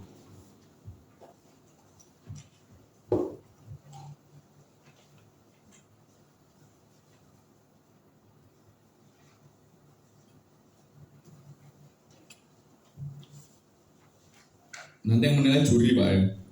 Jadi guru belum kita libatkan, walaupun nanti tes quiznya banyak, tapi saya dengan Pak Karib sudah komitmen untuk penilaian ini dilakukan oleh juri saja. Walaupun nanti mungkin sampai lembur-lembur ya. Terus nanti juga saya usahakan nilai itu bisa langsung keluar. Misal hari pertama kan pipa ya, pipa itu sampai malam kita kerjakan. Senin ya, Selasa pagi sudah ada pengumuman. Jadi nggak ada yang dirahasiakan. Nggak nunggu nanti di total semua baru diumumkan, nggak. Tadi saya sudah sempat koordinasi dengan panitia, kayaknya panitia sudah setuju juga untuk dipakai format seperti itu untuk meningkatkan transparansi juga Pak ya, bahwa nggak ada nilai ini dimanipulasi, sudah dari awal sudah diumumkan. Nanti yang kedua gimana? 2G sama 3F ya berarti di hari Rabunya. Jadi nanti dari pipa sudah kelihatan, sudah seru duluan, sama pipa yang dapat skor segini. Hari nanti ngatur strategi di 2G sama 3F yang biar bagus ya. Monggo yang mau bertanya.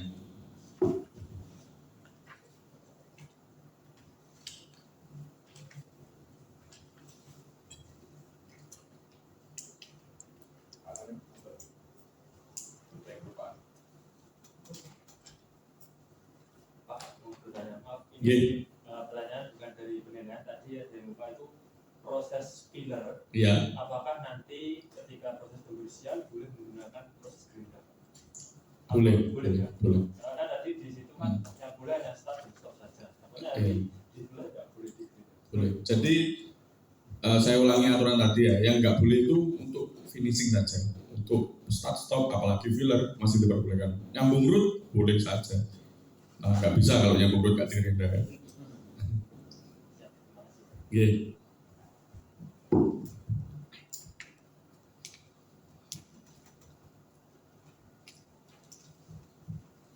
Kayaknya sudah nggak ada pertanyaan ya. Oke, monggo Pak. Untuk yang penilaian pipa itu, Iya. poin 5 untuk startnya kelas baik itu mungkin Iya. mungkin saya maksudnya itu seperti apa? Oke. Jadi saya ulangi lagi untuk penilaian start stop. Ya, ketika start stop ini memang dia rawan ada muncul cacat ya. Cacatnya bisa macam-macam, bisa porosity, bisa undercut, bisa lack of fusion, macam-macam. Di situ biasanya ngumpul. Nah itu kita biasanya kesulitan ngasih judgement. Kena yang mana ini? Apalagi ngukur, pasti kesulitan. Nah, kita metodenya besok untuk start stop kita isolir. Jadi start stop itu dinilai start stop saja. Jadi baik apa tidaknya tergantung muncul cacat apa enggak. Ya, jadi misal ada start stop di tengah ya, kita isolir, kita kasih sekitar 5 mili kanan kiri atau 3 mili kanan kiri. Di situ kita nilai di area itu ada cacat apa enggak. Misal di situ ada excess reinforcement, ya, cappingnya nonjol lebih dari 3 mili, 5 mili ya. Di situ yang kena start stopnya, bukan excess reinforcementnya. Oke. Jadi cacat yang muncul di start stop untuk area start stop. Jadi kalau di situ ada cappingnya terlalu tinggi ya lebih dari 3 mili, ya yang kena bukan aspek capping di sini, yang kena ya aspek start stop. Nanti baru di last continuous-nya baru kita nilai cappingnya. Itu ya. Cukup jelas Pak? Ya, jadi cacat yang muncul lah ya, cacat yang muncul di start stop. Nah, baik apa tidaknya, kalau di situ nggak ada cacat, di situ berarti baik. Tingginya oke, terus nggak ada lack of fusion, nggak ada undercut, nggak ada porosity apalagi. Itu kita kategorikan sebagai baik. Tapi kalau di start stop muncul porosity, yang kena nanti bukan aspek porosity-nya, tapi start stop-nya. Jadi yang kita nilai di aspek lainnya itu di last yang continuous, yang terus-terusan. Oke, ada lagi mungkin? Oke, monggo Bu. Terima kasih. Di penilaian baik itu 2F, 3F, maupun itu ya berarti kan tidak ada single pass atau multipass. Nanti kita bebas nih Pak. Apakah kita bisa pakai single pass atau multipass bebas. Terus yang kedua untuk lebar bid juga bebas. Atau ada kesepakatan lagi. Terima kasih. Baik Bu, oke langsung saya jawab ya. Pak Garing. Untuk masalah single pass atau multi pass nanti ada penjelasannya sendiri di job. Nah di situ di job ada referensi nanti mau pakai single pass atau multi pass. Nah, di job itu ada instruksinya. Tapi di situ bukan aspek penilaian dari kami. Maksudnya begini. Jadi jenengan mau cappingnya nanti single pass atau multi pass itu nanti jadi resiko jenengan ya.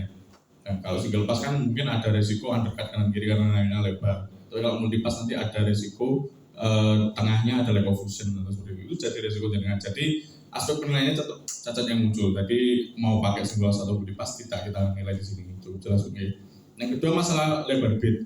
Kalau lebar bid ini kita nggak ada penilaian. Jadi karena saya rasa di sambungan las itu sudah cukup jelas ada sambungan di kanan kiri ya. Kalau lebih dari sambungan kenanya overlap. Kalau kurang dari sambungan kenanya lack of fusion ya saya sudah nggak menilai lebar bidnya.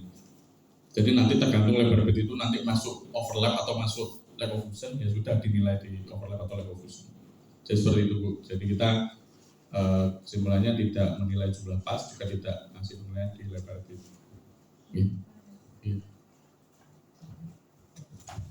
Terima kasih atas pertanyaannya. Tadi yang terkait dengan lebar bid sama jumlah pas itu kenapa kita tidak dibatasi, namun di job sheet atau WPS ini kita berikan referensi Bu. Jadi kita juga dalam membuat job sheet ini mengacu WPS atau WPS yang qualified Pak ya. WPS yang sudah diuji, baik uji tarik maupun uji bending atau kalau syaratnya itu 2 uji mekanik itu tarik dan bending kalau WPS. Kalau ASMO. Nah kenapa kita tidak batasi itu adalah strategi. Kalau nanti memang mau memaksakan satu pas langsung bisa selesai atau satu layar, nah nanti kan jatuhnya ke bisa hit input atau masuk ke panas, sehingga nanti berdampak ke deformasi, bisa seperti itu. Atau nanti jika memang berkali-kali, nah nanti juga akan ada banyak pas itu juga akan pengaruh ke nanti deformasinya bagaimana. Jadi itu nanti strategi dari tim pembimbing dan peserta. Namun nanti jika ada memang satu pas memaksakan misalnya satu pas, nah nanti kan larinya ke penilaian di deformasi. Jadi aspek itu masuk penilaiannya di deformasi. Kemudian kalau lebar lab biasanya kan kalau kita memang terlalu lebar, nanti biasanya itu terjadi overlap. Meskipun tidak semuanya yang terlalu lebar itu termasuk overlap. Karena di overlap sendiri itu seperti ada, jadi setelah capping, bawahnya itu ada seperti fusi dengan ujung dari groove-nya, ujung dari bevelannya. Nanti akan ketahuan di penilaian di juri itu akan ketahuan mana yang memang ini termasuk overlap, mana yang bukan, seperti itu. Jadi semuanya itu insya Allah sudah tercover di penilaian ini. Namun kita memang tidak membatasi jumlah pas, lebar bitnya itu di strateginya itu. Terima kasih. Silakan Pak, jika ada yang sambil makmumnya nggak apa-apa Pak. Minumnya, ya Pak. Tadi kan Pak sebutkan ini untuk yang hari Selasa itu kan mungkin sampai malam atau mungkin pengumuman hasilnya Rebu atau Selasa malam Rebu pengumuman hasilnya itu. Pengumuman hasilnya Rebu Pak. Yang sampai penilaian akhir itu apakah Selasa malam Rebu atau Rebu paginya? Ada penutupan kali. Ada penutupan ya. Iya, iya. Panitia yang bisa jelaskan. Iya. Karena kan baik yang luar kota bisa langsung pulang dulu Pak. Iya. Sesuai pertanyaan saya lupa tadi. Jadi tidak ada penutupan Pak. Jadi acara penutupan dari panitia itu tidak ada. Jadi penutupan silakan langsung dilakukan di tempat penjat masing-masing atau di lokasi masing-masing.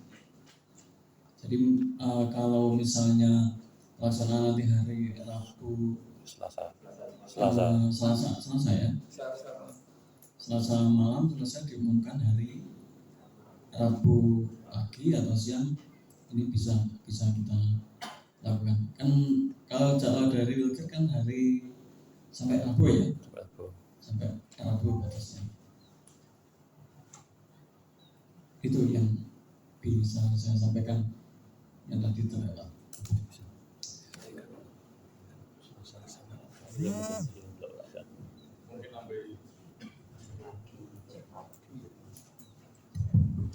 Mungkin nambah sedikit Pak Pring. Jadi tetap disarankan, dihimbau untuk Rabu pagi tetap hadir di lokasi ya, karena memang pengumuman hasilnya total akhir ya itu ada di Rabu pagi. Nanti juga mungkin ada seremonial dari panitia penyerahan plakat atau apa hasilnya tadi. Jadi seperti itu, tetap dihimbau Rabu pagi untuk tetap hadir di SMK Udan Awu.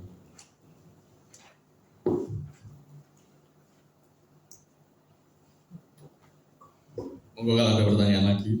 Sebelum lanjut ke bagian 3, kita masih ada job sheet. Pak Arif nih. Untuk poin kedua, yang patok dasar tadi sudah sepakat belum nih? Untuk yang area itu full atau ada batasan tertentu dari pinggir jalur dasar? Jadi saya tadi sudah menyampaikan untuk penilaian area of interest mechanical damage ini di seluruhan benda kerja. Jadi nggak ada batasan ukuran dari jarak dari lasan. Kalau tahun lalu ada jarak dari lasan 50 mili. Cuman saya rasa cukup aneh karena misal ada spatter di luar dari jarak lasan itu masa nggak dibersihkan? Itu kan ya nggak termasuk cakap ya, workmanship-nya dipertanyakan. Sama nanti ketika ada arc strike dan sebagainya, kan sangat mungkin Pak arc strike ini muncul di luar 50 mili dari lasan, itu sangat mungkin sekali.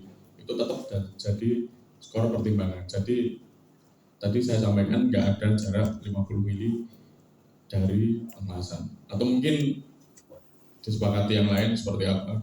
Tapi kalau dari saya seperti itu. Monggo.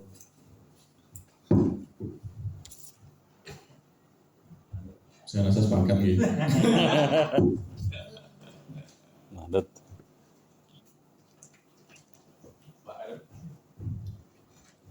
Mungkin sedikit penjelasan tentang arc strike dan spatter. Kalau saya rasa spatter itu kalau kita pemilihan ampere atau parameter kelasnya itu sudah sesuai, spatter itu pasti akan sedikit. Apalagi yang GMHW kan kalau sudah sesuai pasti sedikit. Kemudian dan kenapa itu salah satu penilaian kami tidak ada jarak. Spatter itu bisa di mana saja, meskipun hal kecil, tapi kalau di ujung tidak dibersihkan nanti akan jadi kebiasaan yang kurang baik seperti itu. Dari segi ya termasuk segi kecakapan, kemudian segi dari care atau pedulinya dari sebuah ini tuh job sheet kalian, pekerjaan kalian, masa nggak ingin semaksimal mungkin. Jadi nanti apalagi kalau ada jarak 25-25 ya, itu kan nggak mungkin dari peserta juga akan ukur sekitar segini. Jadi lebih baik kalau bisa ya seperti ini semuanya bersih. Kemudian arc strike itu juga sebuah cacat yang cukup berbahaya karena apa, ini adalah ya sedikit tes gini seperti ini. Terlihat sepele, tapi di sana ada proses metalurgi yaitu pendinginan cepat atau laju pendinginan cepat, di mana kalau diuji itu kekerasannya tinggi dan getas material tersebut, sehingga nanti kalau misalnya nanti siswanya itu kerja di industri yang bertekanan seperti produk pressure vessel, boiler atau jembatan, nah itu akan berbahaya. Jadi di lokasi tersebut itu akan mudah terjadi retak dan kepatahan. Nah itu sedikit tentang arc strike. Kenapa kita tidak ada toleransi di cacat tersebut. Oke, Bapak Ibu.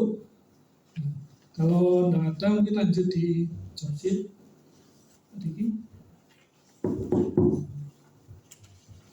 Baik, kita masuk ke bagian 3 kalau begitu, ada di job sheet. yang sudah jenengan pegang masing-masing, dan itu ada 3 job sheet ya.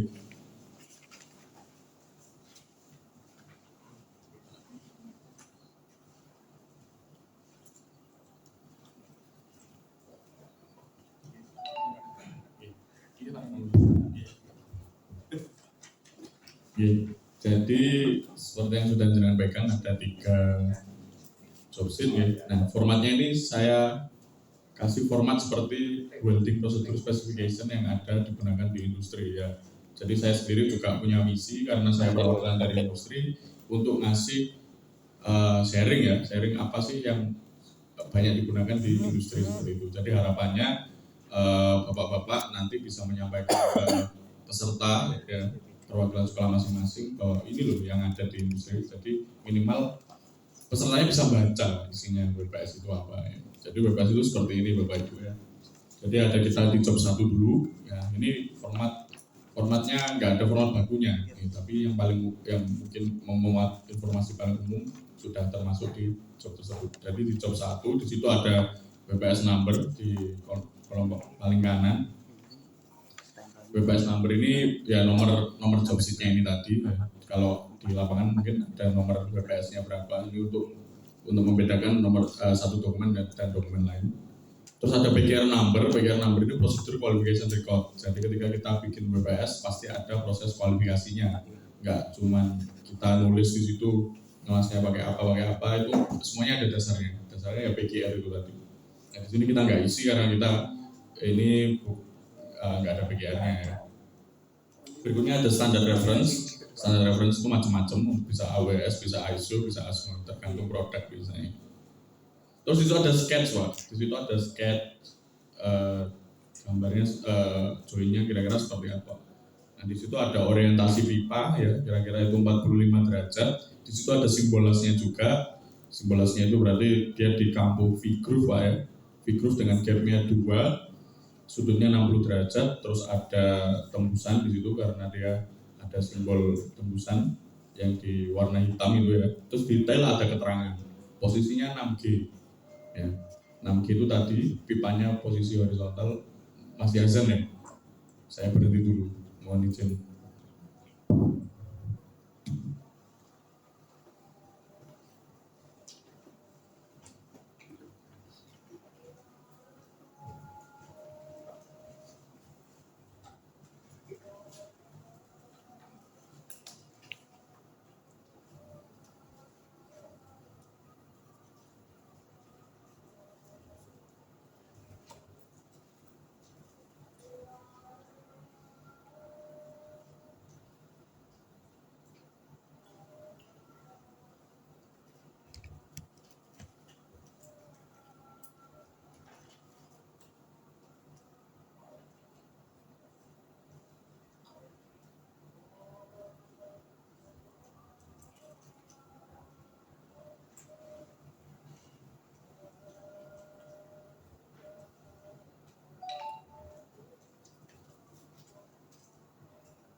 Oke, saya lanjut lagi ya. Tadi posisinya 6G di situ ya. 6G tadi posisi pipanya horizontal dengan tambahan sudut 45 derajat. Joinnya, posisi lasnya vertikal melingkar ya. Nah, terus pipanya itu fix Pak ya, nggak bisa diputar, bukan rotating ya, fix. Nah di situ ada juga keterangan GTAW plus SMAW, proses pengelasannya. Ya. Terus di situ ada keterangan H-L045 ini apa? Ya, ini untuk pengkodean posisi pengelasan di kode lain ya, di standar lain. Kalau di 6G itu biasanya kita kalau nyebut Amerika Pak ya, AWS ASME itu nyebutnya 6G. Tapi kalau ISO kita nyebutnya H-L045 ya. Jadi H ini arah pengelasannya, kalau H itu berarti up, kalau G ini down ya, naik sama turun.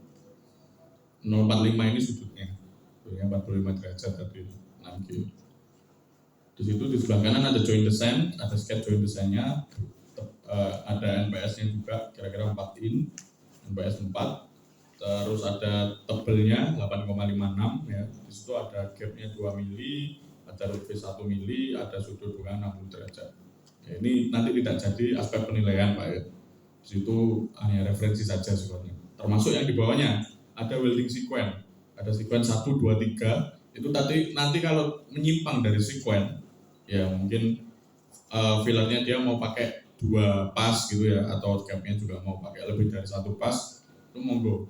Itu bukan jadi aspek penilaian. Jadi sifatnya hanya referensi. Masuk di kolom data-data di bawah ada welding proses, ada GTAW plus SMAW, di dalamnya ada kode 141, 111, itu balik lagi GTAW ini biasa penyebutan Amerika. Kalau 141 ini penyebutan ISO. 141 untuk GTAW, 111 untuk SMAW. Nanti ada 135 kayak MAW. Type of weld, groove weld, single pass atau multipass, weld size-nya ini perkiraan Pak ya. Jadi untuk GTAW-nya 3 mili, untuk SMAW-nya 5,56 mili, menyesuaikan tebal plat, tidak menghitung reinforcement. Posisinya 6G. Di situ ada materialnya, carbon steel to carbon steel, P number 1 ini untuk spek asmanya ya. Thickness-nya 8,56, ada outside diameternya, NPS 4, schedule 80. Di sebelah kanannya ada progression ini upward ya. Ini juga jadi faktor penilaian. Kalau dia ngelasnya ke bawah, itu berarti dia menyimpang ya. Menyimpang nanti dampaknya jadi nilai minimum. Karena beda, 6G naik sama turun dengan kesulitannya berbeda. Jadi nanti untuk disampaikan ke peserta 6G naik semua ya, upward. Terus bawahnya basic material ada filler metal. Ada 2 tipe filler metal di sini, R70S sama E7018. R70S ini untuk GTAW, E7018 ini untuk SMAW. Di bawahnya ada diameternya. R70S yang bisa dipakai 1,2 atau 2,4. Nanti panitia menyediakan diameter berapa? Untuk filler yang GTAW? 2,4. Oke. Berarti yang 1,2 nggak dipakai. Terus nanti E7018 ada 2,6 sama 3,2. Shielding gas ada argon 99,9 ya, di situ untuk 141 di dalamnya keterangannya. Berarti untuk GTAW. Terus flow-nya kira-kira 15 sampai 17 liter. Bukan aspek penilaian Pak ya. Jadi mau nanti flow-nya diatur-atur sesuai pengetahuan masing-masing peserta, nggak usah. Di sini hanya referensi. Terus flux kita nggak ada. Tungsten elektrodnya itu di situ tertulis thorium EWTH-1 ya. D1. Kita nanti pakainya apa Pak? Tungstennya color codingnya hijau, ireng, abang. Paling hijau paling ya. Merah. Thorium ya berarti ya. Ya kita sesuai berarti. Size-nya mungkin 2,4 atau berapa Pak? 2,4 sudah cocok kan. Itu untuk tungsten elektrod.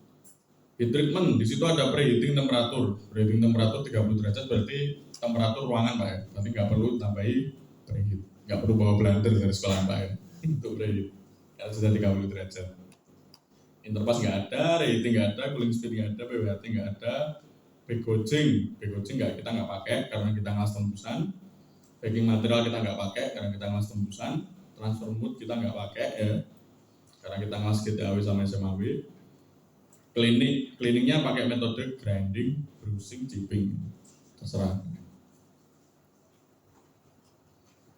Terus kita masuk ke welding detail. Welding detail di situ ada kolom paling kiri ini pas. Pas ini wajib Pak ya.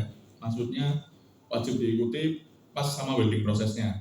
Jadi pas ini di situ nyebut pas nomor 1 sesuai gambarnya ya. Itu di root itu wajib pakai GTAW. Itu jadi aspek penilaian. Tapi ke kanannya ya, nanti mau fillernya pakai diameter berapa, yang tersedia cuma 2,4. Nanti pakai polaritas apa, ampere berapa, voltase berapa, treble switch berapa, bahkan heat input berapa itu nggak jadi aspek penilaian kami. Jadi di welding detail hanya pas sama welding proses. Oke. Jadi nanti ada 3 pas, yang root pakai GTAW, yang filler sama cap pakai SMA. Itu. Terus nanti ada panjang total pipa itu 300 mili, keterangan di bawah. Itu penjelasan dari WPS job 1. Nanti job 2 dan job 3 kurang lebih sama. Mungkin saya tambahkan sedikit, ada drawingnya di situ. Di job 2 ada 2G, nanti sama, lebarnya plat 150, panjangnya 300. Ada simbolas di situ ya, 2G atau bahasa ISO-nya PC Pak ya, PC. Maksudnya pakai MAW. Di situ ada welding sequence-nya juga 1 sampai 6 ya. Tadi welding sequence tidak masuk dalam aspek penilaian. Jadi bebas. Nanti mau cappingnya 2 atau 3 atau 4 bebas. Atau malah bisa 1 kalau 2G malah luar biasa ya.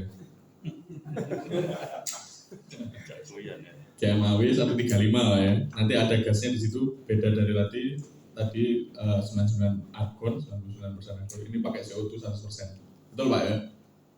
CO2 100%. Terus diameter kawatnya pakai 1,0. Kemarin saya sudah konfirmasi ke panitia, diameter kawatnya pakai 1,0. Jadi monggo nanti peserta di familiarisasi pakai kawat 1,0 karena yang disediakan panitia 1,0. Shooting gas flow sama, terus preheating sama. Nah itu di situ ada sequence-nya sama semua, root sampai cap semua pakai KMAW. Jangan lupa nanti berhenti di tengah lah ya, KMAW. Lanjut berhenti di tengah untuk penilaian start stop. Terus terakhir ada job fillet ya. Job fillet ini panjang sambungan 300, nanti lebar tiap plat 150. Nah nanti ketika fit up itu ada di ilustrasi di welding sequence Pak. Jadi di situ ada jarak 25 dan nanti yang jelas di jarak yang panjang itu Pak. Gimana letak manik lasnya itu di situ. Jangan sampai nanti ngelas di 25-nya. Kalau ngelas di 25-nya nanti nggak kita nilai Pak. Karena itu nggak sesuai sama drawingnya. Itu nanti leg length, ada di keterangan leg length, di kolom leg length itu di sebelah kanan bawah, di bawah welding sequence ada 10 mili. 10 mm. Posisinya 3F ya. Terus nanti filler metalnya pakai I718 ya. Diameternya tersedia 2 tipe, ada 2,6 dan 3,2. Nanti mau pakai yang mana dibebaskan. Strategi ya. Terus itu ada welding sequence-nya nanti di welding detail itu ada 3 pas di situ, tapi mungkin nanti ada yang terbiasa 2 pas juga nggak apa-apa. Jadi mungkin dari root 1, terus nanti pas berikutnya langsung 1 layer gitu ya. Jadi cuma 2 pas 2 layer gitu, langsung 10 mili nggak masalah. Resiko ditanggung masing-masing. Soalnya nanti kalau 2 pas, yang pas terakhir cuma 1 ada resiko excess convexity, undercut juga, tapi kalau 2 pas nanti ada resiko lack of cushion. Jadi silahkan ditimbang sendiri strateginya seperti apa. Saya rasa itu yang bisa saya jelaskan di jobnya. Mungkin ada pertanyaan?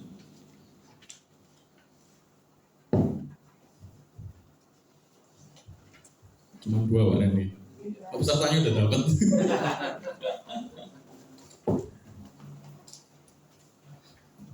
Monggo. Iya Pak, silakan. Untuk berarti di tengah itu wajib lapor atau? Wajib lapor, nanti kita tandai Pak. Ada di juknis Pak ya, di aturan juknis. Jadi nanti kita tandai.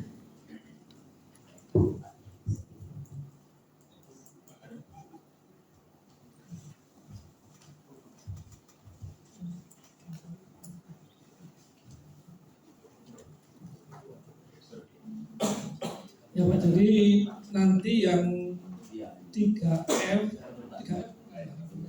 yang wajib lapor itu cuma 2G.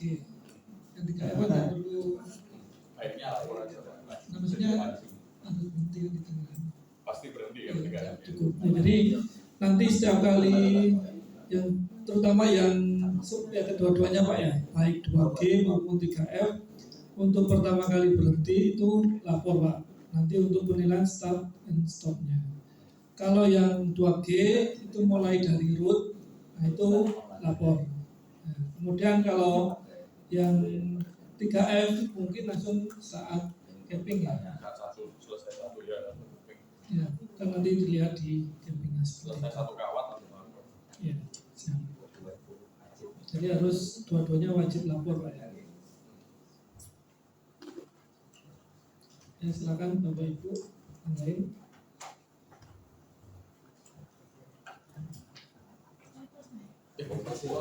Monggo Pak. Saya tanya terus sih, apa ya? Silakan Bu. Sing takok ya juri. Ya. Ramaikan. Ini saya Bu. Yang tanya terus. Monggo. Ya terima kasih sudah share BPS. Jadi ini merupakan edukasi bagi kami dan nanti bisa kita share juga ke anak-anak juga. Saya sendiri juga paham ini 6D dalam huruf H ini L045 itu apa saya juga nggak paham. Dan itu sudah dijelaskan. Nah untuk yang pipa ini apa hukumnya wajib misalnya dari root kita awal kemudian langsung cap SMAW yang pasti ada proses nanti prosesnya GTAW sama SMAW rootnya GTAW kemudian cappingnya langsung SMAW apa Menggunakan 2 layer berarti Bu ya. apakah wajib harus root sama cap itu?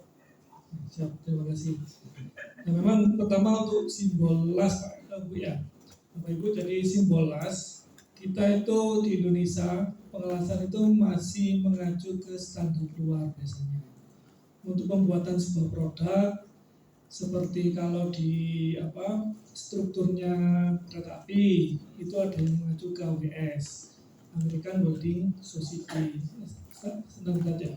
Kemudian ada yang kalau di fabrikator seperti untuk boiler, pressure ada yang ke ASME. Di sini untuk BPS kami ini ada beberapa yang mengacu pada ISO standar Eropa, ada yang mengacu pada standar Amerika.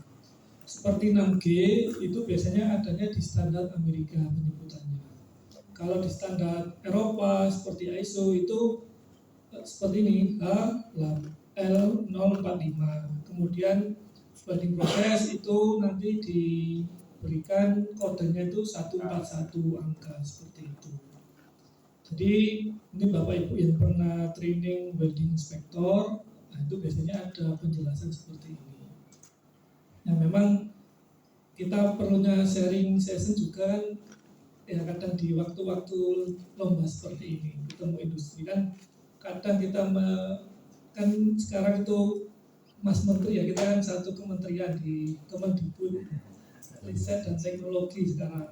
Mas Menteri itu kan juga ada link and match ya. Kalau kemarin itu yang awalnya itu ada mitra studi, kemudian dinikahkan antara industri dan dengan pendidikan seperti ini. Kemudian kalau di dunia pendidikan memang jarang sekali membahas tentang BPS. Mungkin ada kelas khusus yang memang ada BPS. Kemudian untuk menjawab pertanyaan yang kedua, boleh atau enggak, misalnya untuk pengelasan pada pipa ini menggunakan 2 layer saja. Layer pertama pada root itu menggunakan GTAW, memang wajib GTAW. Kemudian tanpa ada fill atau pengisian, langsung capping. Itu kita perbolehkan. Namun berarti nanti acuannya kan juga kita nilainya itu di cappingnya. Jadi nanti mungkin bisa juga terjadi deformasi atau ada underfill. Nah itu juga memang resiko dari masing-masing strategi yang Bapak Ibu gunakan. Namun kita tidak membatasi menggunakan berapa layer. Kita hanya merekomendasikan seperti ini. Dengan tebal 8 ya, nah, itu memang seperti ini. Apalagi tadi kan kalau menggunakan yang elektroda 2,6 itu kan juga perlu. Biasanya itu hasilnya kan setiap ajarnya nggak terlalu tebal juga seperti itu. Jadi diperbolehkan.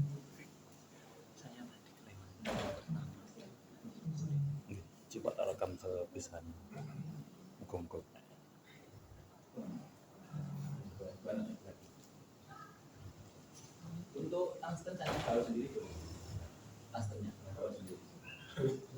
tungsten bawa sendiri.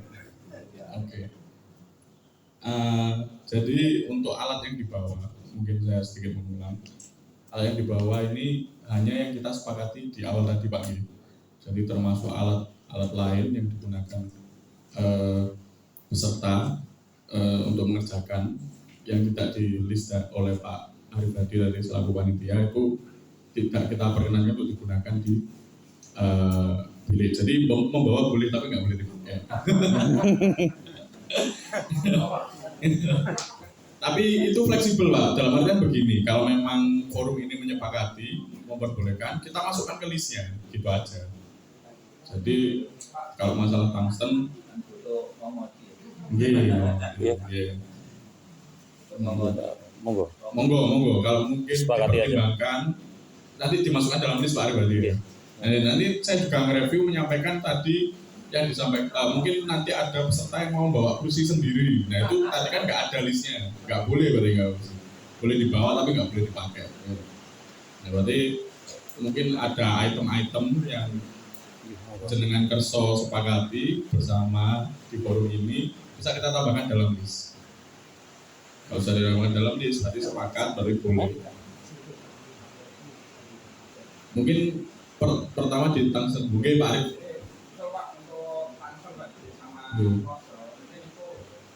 Sama bawa sendiri Pak, saya melihat ekspresinya panitia karena itu fleksibel. Tungsten sama nozzle sama kontaktif mungkin ya. Oke Pak. Kadang kita mikirnya seperti itu.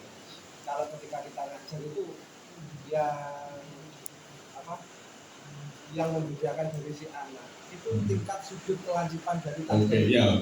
Saya menyadari kalau tungsten itu persiapannya juga pengaruh ke hasilnya, lanjutnya dan sebagainya. Kita menyediakan pun khawatirnya nanti kurang sesuai. Berarti tungsten, nozzle sama kontaktif mungkin disepakati aja boleh membawa sendiri. Kalau nggak bawa, tetap panitia menyediakan gitu. Pak Randy, kalau nggak bawa tetap disediakan gitu. Oh ya. Disepakati gitu gimana? Monggo. Apanya? Tungsten ya, kan bawa sendiri. Ya. Nah, mungkin ada ketentuan nggak Pak untuk maksimal jumlah dari tungsten yang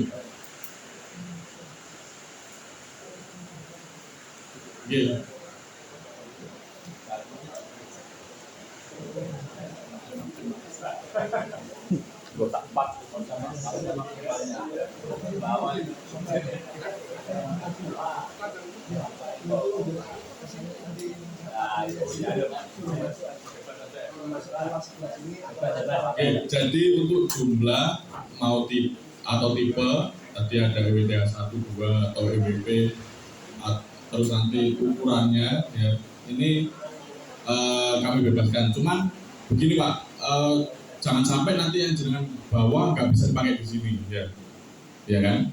Jadi dipastikan mungkin diameternya mungkin sesuai atau apa yang sesuai. Jadi atau mungkin nanti mau lihat dulu alatnya seperti apa, gitu. Nozzle-nya, kontaktifnya, gitu. Kan biasanya satu set sama torch-nya ya. Jadi mungkin disurvei dulu, alatnya sudah bisa disurvei belum? Belum. Sponsor Pak. Sponsor Pak.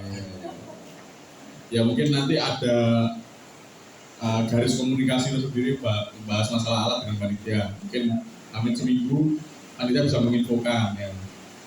Gitu. Jadi mungkin disepakati consumable seperti kontaktif, nozzle sama tungsten boleh membawa sendiri. Jumlah tidak dibatasi, tipe tidak dibatasi seperti itu Pak ya.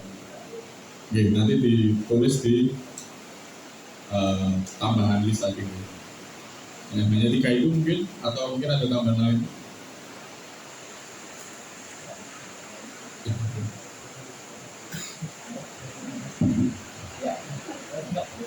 Sambil menunggu mungkin barangkali ada penanya yang lain, saya informasikan dari panitia Bapak Ibu yang nanti menginginkan penginapan saat lomba mungkin berangkatnya hari apa, kami dari panitia sudah menyiapkan 2 tempat, 1 kilometer ke kanan, 1 kilometer ke barat. Jadi di rumah penduduk tapi sudah siap. Artinya ada beberapa kamar dan sudah disiapkan semuanya. Silakan nanti bisa berhubungan dengan panitia. Terima kasih.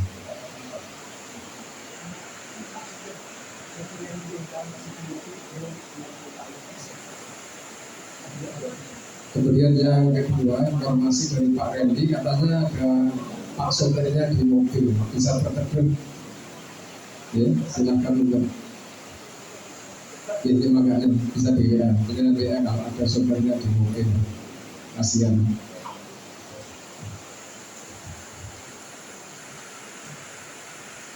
Kearifan Blitar mulai muncul, Pak. Jangan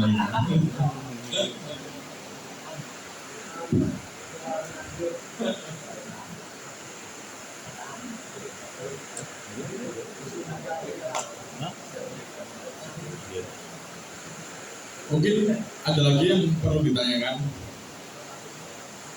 Kalau sudah nggak ada, masukannya tadi sudah kita tampung, termasuk tadi poin masalah cover gerenda, ya. Di update di juknis, nanti juknis yang fix final kita share lagi. Oke, kalau sudah disepakati mungkin bisa saya kembalikan ke Pak Slamet.